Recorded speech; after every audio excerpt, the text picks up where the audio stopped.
అధికారి అక్రమాలు రిటైర్మెంట్తో భాగవతం బట్టబయలు గత ప్రభుత్వంలో అవకతవకలకు వంత సీమ వైసీపీ సీనియర్ నేత కండ సొంతానికి 3 ప్రభుత్వ లగ్జరీ కార్లు శాఖలో ఎందరో అక్రమార్కుల కన్నా కూటమి సర్కారులో అడ్డగోలు బదిలీ ఇప్పుడు రీఎంప్లాయ్మెంట్కి ప్రయత్నాలు అన్నటువంటి వార్తని హైలైట్ చేశారు.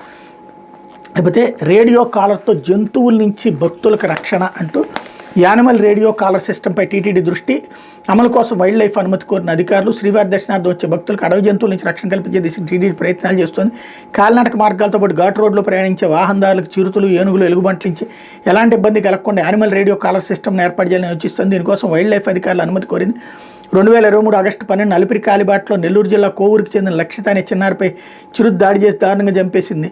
అదే ఏడాది జూన్ 22న ఆదోనికి చెందిన కౌశిక్ అని 4 ఏళ్ల బాడుపైన చిరుత దాడి చేసింది. ఇలా గత 15 ఏళ్లుగా అలిపిరి శ్రీవారి మెట్టు కాలిబాటలతో పాటు తిరుపతి నుంచి తిరుమలకి చేరుకున్న రెండో ఘాటు, తిరుమల నుంచి తిరుపతికి చేరుకున్న మొదటి ఘాట్ రోడ్లో చిరుతలు కనిపిస్తున్నాయి. పైగా మొదటి ఘాట్లోని 7వ మైలు వద్ద పార్వేట మండపం శ్రీవారి పాదాల మార్గంలో ఏనుగు గుంపు కూడా సంచరిస్తున్న క్రమంలో భక్తులు నిత్యం భయాందోళనకు గురవుతున్నారు. ఈ నేపథ్యంలో అడవి జంతువుల నుంచి భక్తులకు ఎలాంటి రక్షణ కల్పించాలనే అంశంపై ఇప్పటికే టీటీడీ వైల్డ్ లైఫ్ అధికారులను సంప్రదించింది. ఈ క్రమంలో టీటీడీ రేడియో కాలర్ సిస్టమ్ అనే ఆలోచన వైల్డ్ లైఫ్ అధికారులు ముందుంచింది. ఘాట్ రోడ్లు, కాలిబాట మార్గాలు, తిరుమల పరిసర ప్రాంతాల్లో నిత్యం సంచరించే చిరుతలు, ఏనుగులు, ఎలుగుబంట్లతో పాటు జింకలకు కూడా రేడియో కాలర్ సిస్టమ్ని ఏర్పాటు చేయాలని కోరింది. వీటి ద్వారా ఆ జంతువులు జనసంచారం సమీపానికి వస్తే వెంటనే అలర్ట్ కావడానికి సౌకర్యంగా ఉంటుందనే అభిప్రాయాన్ని టీటీడీ ఫారెస్ట్ అధికారులు వ్యక్తపరిచారు.